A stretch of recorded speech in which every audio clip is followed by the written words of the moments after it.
Hello friends, இன்னைக்கு நம்ம இந்த வீடியோல என்ன பார்க்க போறோம் பாத்தீங்கன்னா Realme இப்ப ரெண்டு phones லான்ச் பண்ணிருக்காங்க. இந்த phoneோட ஸ்பெசிஃபிகேஷன் என்ன, இந்த phone நீங்க வாங்கலாமா வேண்டாமா அப்படிங்கறத தான் இந்த வீடியோல நம்ம பார்க்க போறோம்.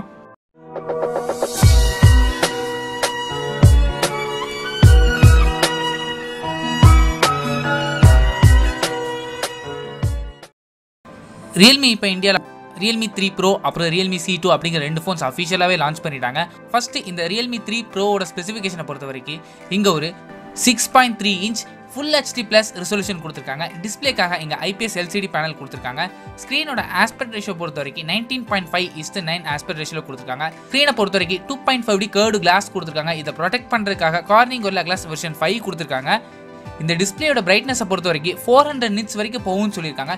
400 nits போகும்போது நல்ல ஒரு சன்லைட்ல கூட இந்த போன் உங்களால யூஸ் பண்ண முடியும்.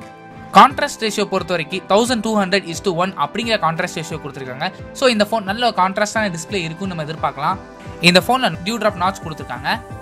நெக்ஸ்ட் போனோட டிசைனை பொறுத்தவரைக்கும் இங்க கிரேடியன்ட் ஃபினிஷிங்ல கொடுத்திருக்காங்க. பார்க்கிறதுக்கு ரொம்ப நல்லா இருக்கு. நெக்ஸ்ட் போனோட ப்ராசஸர் பொறுத்தவரைக்கும் இங்க Snapdragon 710 ப்ராசஸர் யூஸ் பண்ணிருக்காங்க. இந்த போன் ஒரு வருஷம் பழைய ப்ராசஸர் தான் இல்லைன்னு சொல்ல, பட் இருந்தாலும் நல்ல ஒரு பெர்ஃபார்மன்ஸ் இந்த போன்ல இருந்து உங்களுக்கு தாராளமா கிடைக்கும். இதோட direct competition Redmi Note 7 Pro, அந்த போன்ல Snapdragon 675 யூஸ் பண்ணிருக்காங்க. நல்ல புது சிப் தான் இல்லன்னு சொல்லல. பெஞ்ச்மார்க் ஸ்கோர் படி 675 தான் நல்ல பெர்ஃபார்மன்ஸ் இருக்கும். ஆனா GPU வைஸ் பொறுத்தவரைக்கும் Snapdragon 710 நல்லா இருக்கும். இப்போ உங்க எல்லாருக்குமே டவுட் வந்திருக்கும் இந்த ரெண்டு போன்ஸ்ல எந்த போன் நம்ம வாங்கலாம் அப்படின்னு. Snapdragon 675க்கும் 710க்கும் ரொம்ப பெரிய வித்தியாசம் எதுவுமே இல்லை. ரெண்டுமே கிட்டத்தட்ட நார்மல் டே டு டே யூசேஜ்ல உங்களுக்கு பெரிய வித்தியாசம் எதுவுமே தெரியாது. இந்த ப்ராசஸரோட கிளாக் ஸ்பீடை பொறுத்தவரைக்கும் 2.2 GHz கிளாக் ஸ்பீட் பண்ணிருக்காங்க. GPUக்காக இங்க Adreno 616 யூஸ் பண்ணிருக்காங்க. நெக்ஸ்ட் போனோட RAM and ஸ்டோரேஜ். இந்த போன் ரெண்டு வேரியன்ட்ல வருது. அதாவது 4GB RAM 64GB internal storage, அப்புறம் 6GB RAM 128GB internal storage வேரியன்ட்டோட வருது. Next camera. இந்த கேமரா டிபார்ட்மெண்ட்ல தான் Realme 3 Pro ஏகப்பட்ட ஹைப் கொடுத்துட்டு இருந்தாங்க. ஆனா அப்பவே நமக்கு தெரிஞ்ச விஷயம் என்னன்னா இந்த போன்ல 48 மெகாபிக்சல் இல்ல அப்படின்னா. அவங்க கொடுத்த எந்த ஹைப்லையுமே 48 மெகாபிக்சல் அப்படிங்கிற மென்ஷன் பண்ணவே இல்லை. அதே மாதிரி இந்த ஃபோனில் 16 மெகாபிக்சல் கொடுத்துருக்காங்க. இதோட அப்பச்சரை பொறுத்த வரைக்கும் f1.7 அப்பச்சர் கொடுத்துருக்காங்க. இந்த கேமரா ஸ்பெசிஃபிகேஷன் எங்கேயோ பார்த்த மாதிரி இருக்கும். Realme 2 Pro இதே ஸ்பெசிஃபிகேஷன் தான் கொடுத்துருந்தாங்க. ஆனால் இங்கே சென்சாரை பொறுத்த வரைக்கும் சோனியோட IMX519 சென்சார் யூஸ் பண்ணியிருக்காங்க. இந்த IMX519 சென்சார் ஒரு ஃப்ளாக்ஷிப் சென்சார். OnePlus 6Tல யூஸ் பண்ணியிருக்காங்க, OnePlus 6ல யூஸ் பண்ணியிருக்காங்க. ஸோ அதோட கேமரா குவாலிட்டி தாறுமாறாக இருக்கும். அதே குவாலிட்டி இந்த ஃபோனில் எடுத்துகிட்டு வந்திருக்காங்க. இப்போ எல்லாருக்குமே டவுட் வரும், Redmi Note 7 Proல 48 மெகாபிக்சல், இந்த ஃபோனில் 16 மெகாபிக்சல் தான். ஸோ அந்த ஃபோன் நல்லா இருக்குமா அப்படின்னு கேட்கலாம். மெகாபிக்சல் கவுண்டிங்கை வச்சு மட்டும்தான் எல்லாமே டிசைட் ஆகாது. 48 மெகாபிக்சல் இருந்தால் நல்ல சூப்பரான ஃபோட்டோ வருமானு கேட்டிங்கன்னா கண்டிப்பாக வராது. சாஃப்ட்வேர் ஆப்டிமைசேஷன் எல்லாமே சேர்ந்து இருந்தால் மட்டும்தான் எந்த ஃபோனாக இருந்தாலுமே கேமரா குவாலிட்டி நல்லா வரும். செகண்டரி சென்சாரை பொறுத்த வரைக்கும் 5 மெகாபிக்சல் கொடுத்துருக்காங்க. இதோட அப்பச்சரை பொறுத்த வரைக்கும் f2.4. இந்த 5 மெகாபிக்சலோட சென்சாரை பொறுத்த வரைக்கும் GC5035 சென்சார் யூஸ் பண்ணியிருக்காங்க. ஃபோனோட ஃப்ரண்ட் ஃபேசிங் கேமரால ஒரு 25 மெகாபிக்சல் f2.0 அப்பச்சர் கொடுத்துருக்காங்க. 25 மெகாபிக்சல் இங்க ஒரு ஃபிக்ஸட் ஃபோக்கஸ் தான் கொடுத்துருக்காங்க. இந்த ஃபோனில் 4K வீடியோ ரெக்கார்டிங் சப்போர்ட் கொடுத்துருக்காங்க. அது மட்டும் இல்லாமல் EAS சப்போர்ட் கொடுத்துருக்காங்க, அதாவது எலக்ட்ரானிக் இமேஜ் ஸ்டெபிலைசேஷன். ஸோ இதெல்லாம் ஓகே, எல்லா ஃபோன்ஸ்லையும் இருக்கு. வேற என்ன ஃபீச்சர் இந்த ஃபோனில் இருக்குன்னா 960 ஃப்ரேம்ஸ் per செகண்ட்ல சூப்பர் ஸ்லோ மோஷன் எடுக்க முடியும். ஸோ இது பெரிய அட்வான்டேஜ் தான். இது வரைக்கும் இந்த பட்ஜெட் செக்மெண்ட்ல எந்த ஃபோன்லையுமே இப்படி கொடுக்கல. 240 மேக்ஸிமம் கொடுத்துருக்காங்க, 120 கொடுத்துருக்காங்க, 240 கொடுத்துருக்காங்க. வேற எந்த இதுலையுமே கொடுக்கல. ஸோ இதில் கொடுத்துருக்க ரொம்ப பெரிய அட்வான்டேஜ் தான். இதோட காம்படிஷன் Redmi Note 7 Proல இந்த மாதிரி சூப்பர் ஸ்லோ மோஷன் எடுக்க முடியாது. Redmi Note 7 Proல நைட் மோட் கொடுத்துருக்காங்க. அதே மாதிரி இங்க அல்ட்ரா HD மோடுன்னு கொடுத்துருக்காங்க. இந்த அல்ட்ரா HD மோடு மூலமா 64 மெகாபிக்சல்ல உங்களால இமேஜ் ரீப்ரொடியூஸ் பண்ண முடியும்னு சொல்லியிருக்காங்க. இது வந்து சாஃப்ட்வேர் ஆப்டிமைசேஷன் தான்.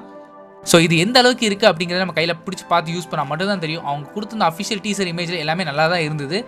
நெக்ஸ்ட் இந்த ஃபோனில் வைட் வைன் L1 லைசன்ஸ் கொடுத்துருக்காங்க. போக்கோ F1ல இது மிஸ் ஆச்சு, ஆனால் இது அப்டேட் கொடுத்து சரி பண்ணிட்டாங்க.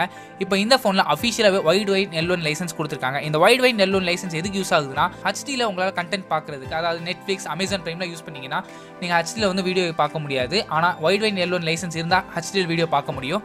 நெக்ஸ்ட் பேட்டரியை பொறுத்த வரைக்கும் இந்த ஃபோனில் 4045 mAh பேட்டரி கெப்பாசிட்டி கொடுத்துருக்காங்க. இதை சப்போர்ட் பண்ணுறதுக்காக quick charge version 3.0 fast charging support இந்த ஃபோனில் கொடுத்துருக்காங்க. இந்த ஃபோனோட out of the box 20 watts fast charger வருது. ஸோ இது நல்ல விஷயம் தான். Redmi Note 7 Proல பொறுத்த வரைக்கும் 10 வாட்ஸ் சார்ஜர் தான் வருது. ஸோ இதில் என்ன நெகட்டிவ்னா இங்கே டைப் C கேபிள் கொடுக்காம இன்னமும் மைக்ரோ SD கேபிள் தான் கொடுத்துருக்காங்க. ஸோ மற்றபடி வேற எந்த பிரச்சனையும் எனக்கு தெரியல. நெக்ஸ்ட் சாஃப்ட்வேர் பொறுத்த வரைக்கும் லேட்டஸ்ட் ஸ்டாண்டர்ட் வெர்ஷன் Android 5ல தான் ரன் ஆகிட்டு இருக்கு. இதுக்கு மேலே இவங்க சொந்த OS கலர் OS வெர்ஷன் 6 கொடுத்துருக்காங்க. ஸோ ஃபைனலாக இந்த ஃபோனோட ப்ரைசிங் பொறுத்த வரைக்கும் Redmi Note 7 Proக்கு டைரக்ட் காம்படிஷன் அப்படிங்கிறாங்க. அதே ப்ரைசிங் தான் லான்ச் பண்ணியிருக்காங்க.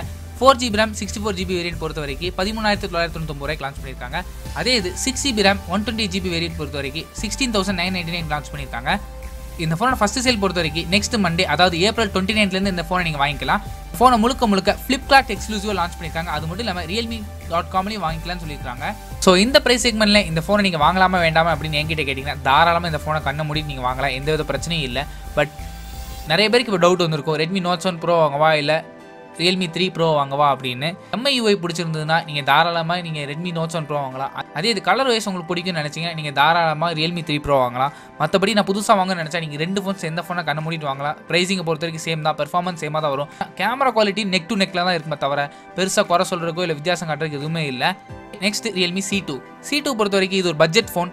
ஃபர்ஸ்ட் ஃபோனோட டிசைனை பொறுத்த வரைக்கும் இங்கே Realme 1ல் கொடுத்துருந்தா அதே டைமண்ட் கட் ஃபினிஷிங் இதுலையும் கொடுத்துருக்காங்க. பார்க்குறதுக்கு ரொம்ப நல்லா இருக்குது. இந்த ஃபோன் ஒரு 6.1 inch HD+ ரெசல்யூஷன் கொடுத்துருக்காங்க. டிஸ்பிளேக்காக எங்கள் IPS LCD பேனல் கொடுத்துருக்காங்க. கார்னிங் கோரில்லா கிளாஸ் வெர்ஷன் 3 ப்ரொடெக்ஷன் கொடுத்துருக்காங்க. ஸ்க்ரீனோட ஆஸ்பெக்ட் ரேஷியோ பொறுத்த வரைக்கும் 19.5:9 அப்படிங்கிற ஆஸ்பெக்ட் ரேஷியோவில் கொடுத்துருக்காங்க. இந்த ஃபோன்லையும் டியூ ட்ராப் நாட்ச் கொடுத்துருக்காங்க. நெக்ஸ்ட் ப்ராசஸரை பொறுத்த வரைக்கும் இங்கே octacore MediaTek Helio P22 processor use பண்ணியிருக்காங்க. நெக்ஸ்ட் RAM அண்ட் ஸ்டோரேஜ் பொறுத்த வரைக்கும் இங்கே 2 வேரியண்ட்டில் வருது, அதாவது 2GB RAM அப்புறம் 3GB RAM. ஸ்டோரேஜை பொறுத்த வரைக்கும் இங்கே 16GB அப்புறம் 32GB ஸ்டோரேஜ் கொடுத்துருக்காங்க. நெக்ஸ்ட் கேமரா பொறுத்த வரைக்கும் இங்கே டியூல் கேமரா செட்டப் கொடுத்துருக்காங்க. 13 மெகாபிக்சல் பிரைமரி சென்சார். இதோட அப்பேச்சர் பொறுத்த வரைக்கும் f2.2 அப்பேச்சர் கொடுத்துருக்காங்க.